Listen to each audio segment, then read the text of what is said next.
8월달은 역사적인 하락일이 있었던 달로 한국의 경우에는 무려 최대 낙폭 하루에 코스피와 코스닥이 8%에서 10% 수준으로 하락을 했었고, 우리나라뿐만이 아니라 일본 등 타 국가들도 비슷한 이슈들이 발생을 했습니다. 이럴 때일수록 8월달부터 하반기까지는 원래도 어느 정도 예상했던 일이기도 하나, 안전벨트를 꽉 매고 자신의 포지션과 포트폴리오를 점검하는 부분이 중요하다고 생각됩니다. 해당 낙폭일 이후에 타이거리츠 부동산 인프라는 4,650원 정도까지를 회복한 상태를 보이고 있으며, SK텔레콤의 경우에는 2분기 확정 실적 발표가 양호하게 나오면서 낙폭을 회복하고 약 55,000원 정도까지 주가가 회복한 모습을 보여주고 있는 상태입니다. 그리고 이번에 타이거리츠 부동산 인프라의 8월분 월 배당금 지급 이력을 살펴보면 7월분 분배금은 12원이 지급돼서 지난 작년 동월 대비해서 4원 감소된 분배금이 지급되었습니다. 8월 2일에 지급이 되었고, 이렇게 1월분부터 7월분까지의 분배금 합계를 계산을 해보면 24년도 1월부터 7월분까지의 분배금 합계는 204원으로 해서 23년도의 분배금 합계 금액인 177원이었던 것과 대비해서 27원 더 지급이 되고 있는 상태이기 때문에 이제 나머지 8월분부터 12월분까지의 분배금이 지급이 되면 예상되는 분배율은 7.2% 정도가 예상되고 있습니다. 이 타이거리츠 부동산 인프라에 포함된 여러 리츠 회사들 중에서 포트폴리오 1위를 차지하고 있는 것은 우리나라의 대표적인 리츠이기도 한 맥커리 인프라입니다.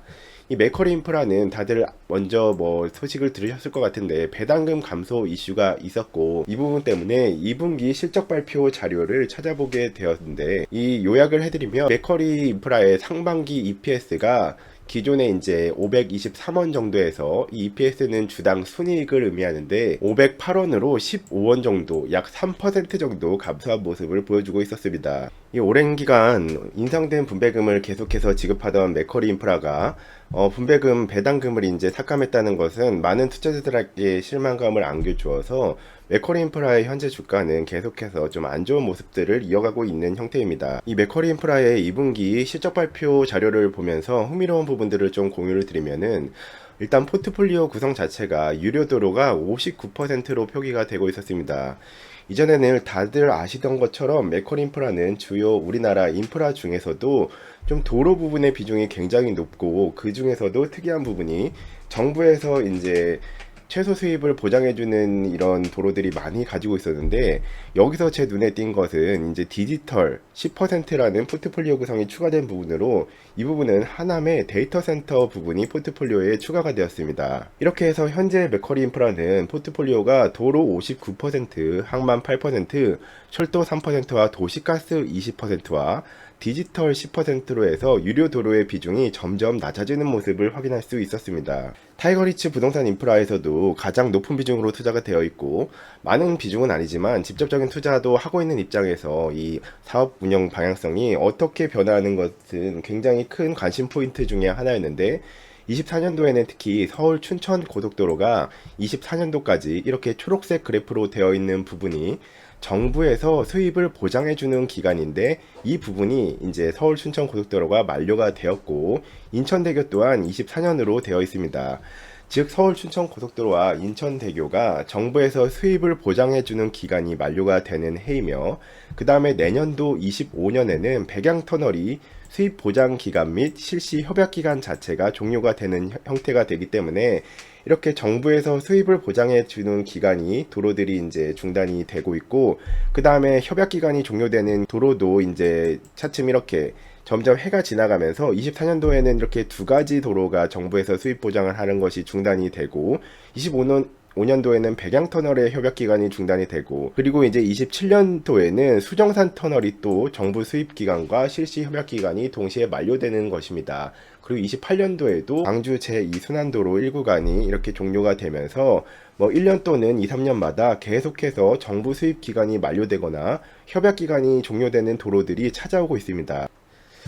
하지만 종료되는 사업들이 있는 것처럼 이제 신규로 추가되는 사업들도 있어서, 이번에 하남 데이터 센터가 완공되면서 이제 포트폴리오에 추가가 되었고, 26년도에는 동북선 도시철도가 개통 예정으로 되어 있고 28년도에는 또 동부간선도로 지하화가 예정되어 있기 때문에 기존 사업들이 종료되고 신규 사업들이 추가되는 형태로 계속해서 변화하는 모습을 보여주고 있다라고 보시면 될 것 같습니다. 즉 그로 인해서 맥쿼리 인프라뿐만이 아니라 모든 기업들의 이제 수익성은 확정되어 있지 않고 계속해서 변동되는 확률을 가지고 있습니다. 그 중에서도 리츠들은 약간 일반 회사들과는 다르게 끊임없이 이제 신규 인프라 자산을 추가하기 때문에 실적 발표 부분에서 매출이나 운영 수익의 증가만으로는 이 리츠들의 종합적인 회사가 성과가 잘 되고 있는 건지 아닌 건지 판단하기 좀 어려울 때가 많은데, 그래서 EPS 주당 순이익 부분을 살펴보는 경우들이 많고, 이번에 맥쿼리 인프라의 주당 순이익 EPS가 감소한 것에 이제 비례해서 분배금을 삭감시킨 것이 아닌가, 저는 그렇게 생각을 하고 있습니다.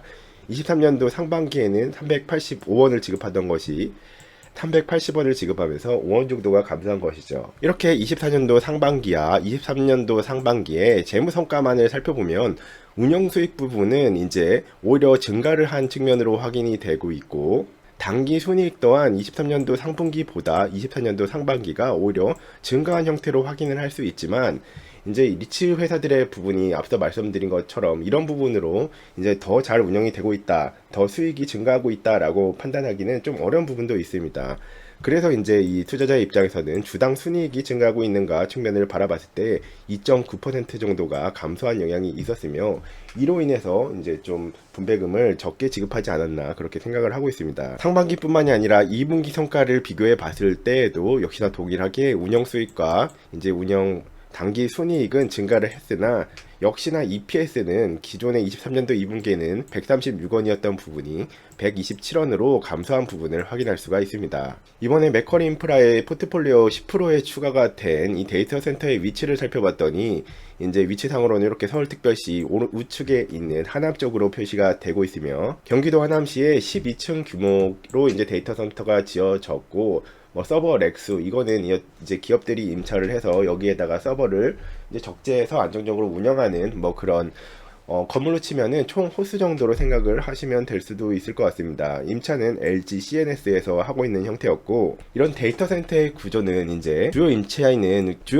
LG CNS가 임차를 계약을 하게 되고, LG CNS가 임차한 데이터 센터에 입주해서 이용 계약을 이제 이용자들, 주로 기업들이 이용을 하는 형태가 되는데, 안정적으로 운영돼야 하는 서버들이 위치하는 기업들이 이런 데이터 센터에다가 적재를 해서 운영을 하는 형태가 되면서 시설 이용비를 하고 그런 분배금을 이제 공유하는 형태라고 이해를 하시면 될 것 같습니다. 그리고 SK텔레콤 또한 이제 2분기 확정 실적 발표가 나왔는데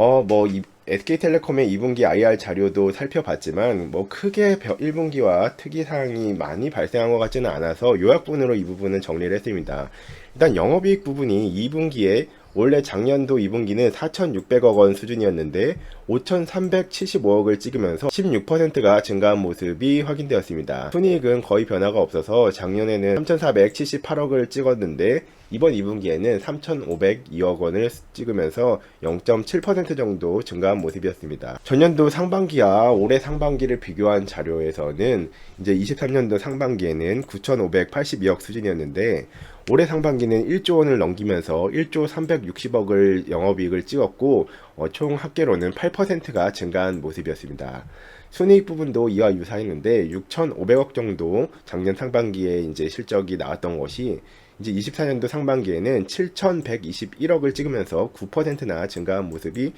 굉장히 만족스러운 성과를 보여주고 있다라고 개인적으로는 생각이 되었습니다. 8월달은 중반밖에 오지 않았지만 역사적인 하락일이 있었던 달로 정말 안전벨트를 꽉 매고 포지션 유지를 잘 해야겠다라고 생각을 하고 있는 상태입니다. 역사적으로 가장 큰 낙폭이 있었는데 이게 아무런 이유 없이 그냥 우연히 일어났다라고 생각하기는 좀 어려운 측면이 있기 때문에, 그리고 저는 애초에 그냥 꼭 이번이 아니더라도 이번 달과 다음 달이 아니더라도 투자를 하고 있으면 언제라도 마이너스 10%에서 한 50% 상황 정도까지가 코로나 때도 그랬고 2008년 리만 브라더스 때도 그렇고 닷컴 버블 때도 그렇고 갑자기 나타날 수 있다고 생각을 하고 있습니다.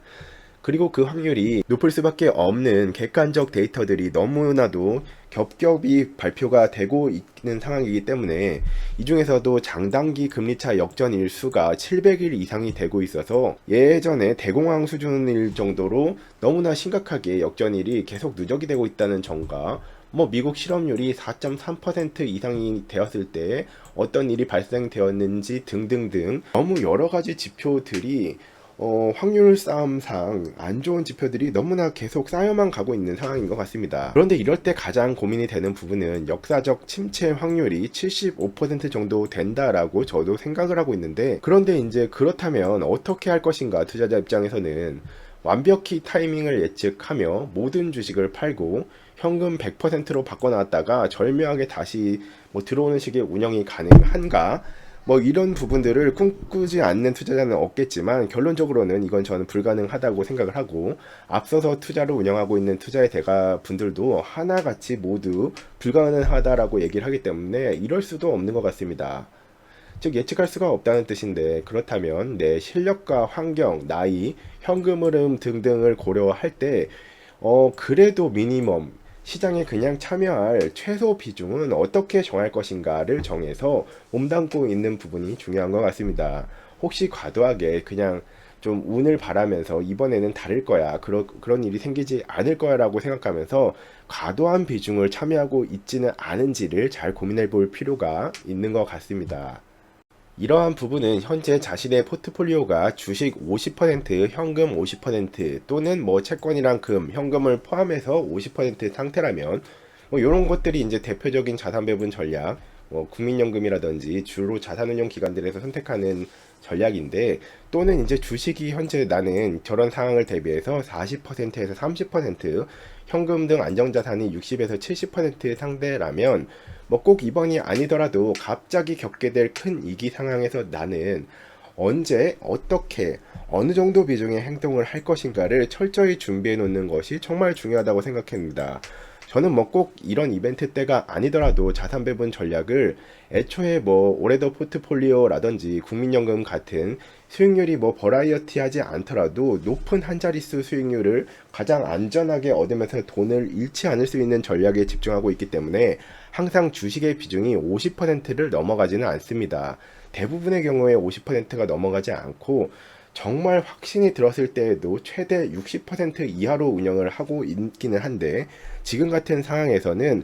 올해도 포트폴리오에서는 보통 주식의 비중이 35% 정도 되고, 연구 포트폴리오에서는 이제 주식의 비중이 25% 정도로 운영을 할 때가 가장 돈을 잃기가 어렵고 심리적 멘탈을 챙기면서 안정적으로 높은 한 자릿수 수익률을 기대해 볼 수 있는 전략이라서, 저는 대부분의 경우에는 전체 자산, 자신이 운영할 수 있는 자산 중에서 주식의 비중을 한 50% 미만에서 30% 정도를 이제 가지고 운영을 하는 것이 적절하다라고 생각을 하는 투자자이기도 합니다. 그리고 이렇게 운영을 해 나가다가 이제 평상시에는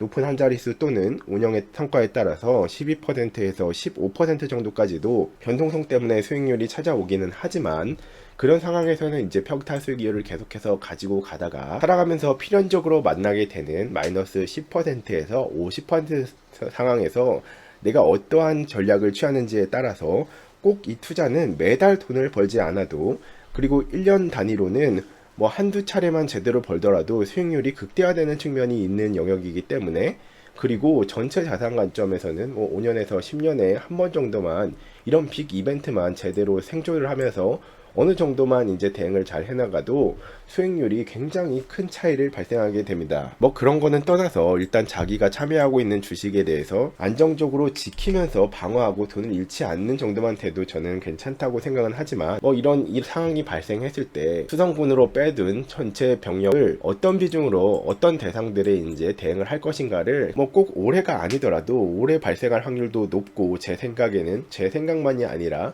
모든 데이터들이 가리키는 지표들이 1년 이내에 경기 침체가 발생할 수도 있는 확률이 높다라고 이렇게 빨간불이 들어와 있는 시기에는 정말로 발생할 수 있는 확률 자체가 실제로 높은 것이기도 하니까 어떻게 대응할 것인지를 끊임없이 고민하면서 대비하고 전략을 가강해 놓는 것이 생존에 유리하다고 생각됩니다.